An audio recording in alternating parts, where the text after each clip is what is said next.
Hey everybody, welcome to Decluttering, a podcast about organizing and decluttering your life with Shelina, who's rolling her eyes today. How are you?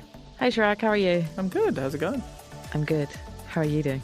I'm good as well. It's going to be a very, very, very busy month, so quite excited. Yeah, it's very exciting. What's happening this month, Chirag? Right, so we're planning towards our 2-year anniversary as a network. So we're working towards an event in a couple of weeks. So that's kind of what's going on. Hopefully we'll have some announcements next week to share with our listeners. Marvellous. So it's nearly how long has it been with us? Year and a half? No? Yeah, so we're coming on a year and a half as well. Yeah, it's quite something. Time flies when we're talking a lot. I was going to be like talk a lot, yeah. Yeah, I was going to be like time flies when we're talking, yeah. Yeah, we're going time flies, yeah.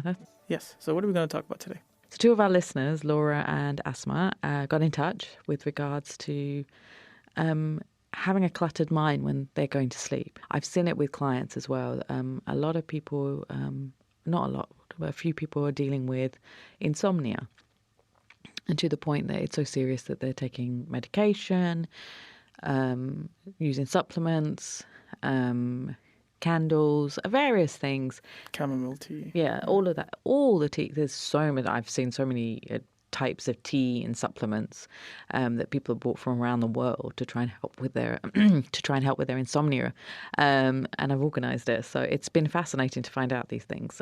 But it seems to be escalating for a lot of people right now. So, and the fact that these 2 ladies got in touch and mentioned it as well. So that's what we're going to talk about today. Yeah, and I think, we are living we do have this problem, right? We're living in a connected world. I find it happens a lot more when I'm working late, and then once I'm done, I'm still very wired because, you're alert and you're really doing it. So what would be sort of your advice to people? Where do you begin with this stuff?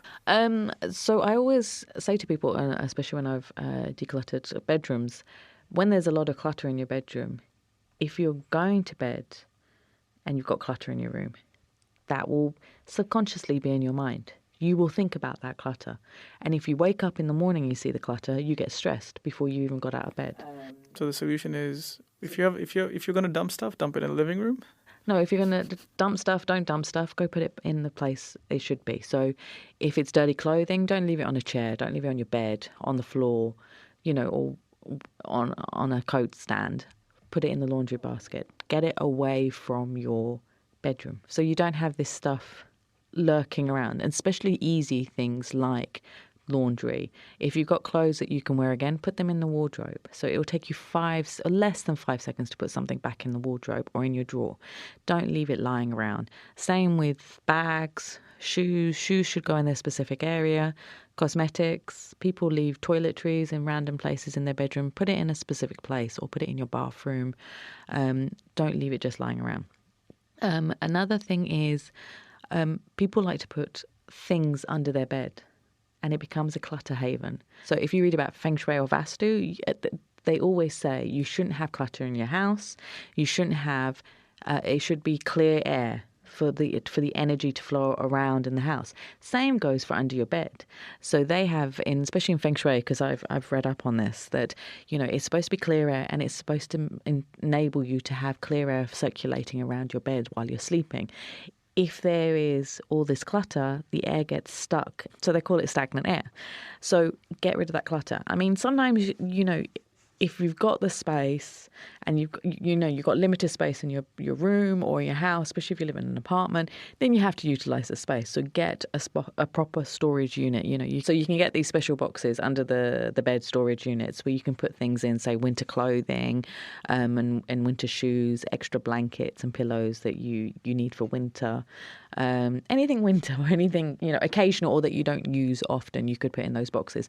But if there are things that are lying under your bed that you don't use at all and are just there, get rid of them, declutter them. By the way, if you're looking for a new bed, especially, obviously, if you've already bought one, it's fine. But there are a lot of beds that do come with storage space underneath. There are beds that are slightly higher that allow you to put more stuff underneath. So if it's really something where you have to utilize the space, at least do it in an organized way, right? As opposed to just throwing stuff there as in, or as you like to say, willy-nilly. Willy-nilly, yes. I like you. Yeah, I love it that you're using that. It's a Shelinism. So get rid of that clutter as well. I mean, I have a bed which has the space underneath, and there's nothing underneath it except for my cats because they like playing underneath. But that's and it's clear air for them, and it's great because they get rid of all the dust underneath there as well. I think from a mental perspective as well, I think that's probably one of the reasons why we have this tendency to start tidying up when we're stressed. Yes. In a way, right? So I think just subconsciously, if that's the right word here, we just lean towards clearing clutter. And well, a lot of people will say that like, oh, I was stressed, so I just cleaned up. Yes. And it would seem like the act of cleaning up is cathartic and it helps. But I think what the real thing is that the fact that you're taking this clutter and moving it away, giving you this visual clarity, that is what really helps eventually, is that the airflow is better and everything else is better. And then you're also looking at a clean room, which makes you feel better. It's definitely more than that. And if you think about the fact that if you put stuff under your bed, and I have decluttered a lot of under the beds of stuff, the amount of dust that comes out. So imagine that dust is accumulating. It has to come out sometimes. If you accidentally hit something that's under the bed, the dust comes up and goes up onto your bed. So while you're sleeping, you might always be sneezing or have allergies because of all the dust and any other bugs that are under the bed as well. Another thing is paperwork. So I see it in a lot of bedrooms. People take paperwork with them. I know my lawyer friends, I never used to do that for some reason when I was a lawyer. Whereas I know a lot of friends, especially male friends for some reason, would take their paperwork and read it while they're in bed. Now, if you're reading a contract or emails, you're getting stressed before you're going to go to bed, and you're going to be thinking about it when you're trying to sleep. So remove those things. You don't need to look at it. It's not going to be the end of the world. You need to get some sleep. So remove that out of your bedroom and don't bring it in at all. Same with bills. Bills, if you take bills with you, I mean, that's less so now because everything's digital. But, some people still get paper bills. And if you get paper bills, you're going to look at that and see that you have to pay money for something, say your electricity bill. Why would you want to look at that just before you're going to bed? So remove those kind of things out of your life. Another thing is technology. So that's a big one. So in Feng Shui and Vastu, and especially in Feng Shui, they say you're not supposed to have TVs in your room because it's the electromagnetic radiation can affect you. And there's the blue light that's emitted from the TV as well. And also, it's a distraction from you in your bedroom, especially if you've got a loved one in your bedroom. If you've got the TV on, you'll be focusing on the TV rather than the person next to you. So it is bad for the romance as well. So they do say, don't have the TV, keep that outside of the room. And the same thing can be said for phones as well. And, everyone knows, you know me, that I've always got my phone in my hand. Like You're replying, it doesn't matter what time of the day it is. Yeah, I'm always on my phone. But there will be a certain point, and I've now got it, especially because with the new iPhone update, you can set the alarm for certain days, the alarm to automatically switch on and for your phone to go on to do not disturb mode. So I've done that for 11 p.m, which is still too late. I should be going to bed earlier, but still. And it'll tell me you should be not on your phone anymore. And I'll look at it and go, actually, you're right. And usually before then now, I am starting to potter around, get ready for bed. And what I do is light a candle, put my phone by my bed, but ignore it. Get a book, and I sit with my cats for a little bit and just read a book with them playing with me. And that's our little time together. And then I go to bed. We've talked about, dealing with the clutter of the smartphone, and we've tended to focus a lot about on notifications and things. So I would recommend people listen to. We've done an episode on WhatsApp. We've done an episode on generally on the phone. But for those that don't know, the features that you were talking about, so the Do Not Disturb, which is great because it just shuts off all your notifications. Yeah. And just like you and me, like we wear watches as well. And so it's a bit tricky. Even if I put my phone away sometimes, my hand buzzes. And then there's just this natural tendency to go look at it. So Do Not Disturb even cults that out for me. Which is brilliant. Sometimes I've had people get annoyed by that because it happens mid-conversation because I don't see the alert that they've replied. So I don't think they've replied. Like smartphones as a thing are great. But the fact that we're constantly getting proactively notified about every single thing that's happening is a problem. So that's one. Two, the alarm thing that we're talking about, which is this feature that's actually been around for a couple of years. Especially this is on the iPhone. You can tell the phone when it is that you need to wake up. Yeah. And so then it notifies you and it buzzes a little, very, very soothing alarm. at the time you need to go to bed so that you would get a proper night's sleep of 8 hours to 9 hours, give or take a little. And I've seen, my parents use that feature a lot, and I've seen them actually like, it's this kind of like a wake up call, which is a funny term to use for this, but it's this wake up call. They're like, oh my God, I need to be in bed. Like, what am I doing outside? And it just kind of activates their bedroom routine, which I think is great. And then the last thing that I will add as well is, and all of new phones now have this, where they have this sort of display switcher. So, I mean, iOS, just the new iOS even and the new Android both have dark modes now. So, again, this whole white light hitting your eyes late into the night, kind of turning off and moving into dark modes and soothing light, soothing screens, so that your eyes are not super wide. I mean, there are studies that say that yellow light is better for you than white light in terms of helping you sleep and not keeping you wired.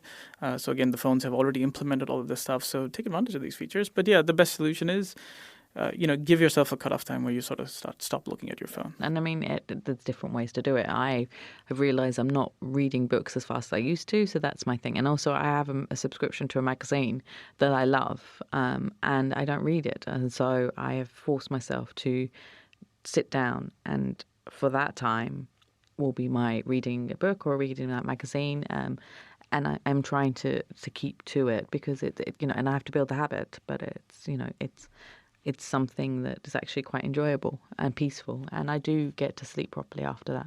But then obviously, as I always say, don't beat yourself up if you don't follow the routine, because that's what happens with a lot of, other organisers talk about things and people do beat themselves up about it. So don't beat yourself up about it if you don't.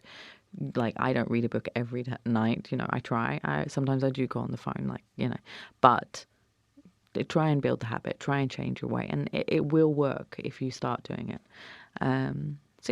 Another thing is bedside table. It's a big thing. It's what's on your bedside table? A yellow lamp. I mean, a lamp which emits yellow light and nothing else. That's it. Yeah, I've got my phone charger, of course. Yeah, sorry. Yeah. I have. And my phone charger, watch charger, and because I've actually got 6 books on my table, and those books are.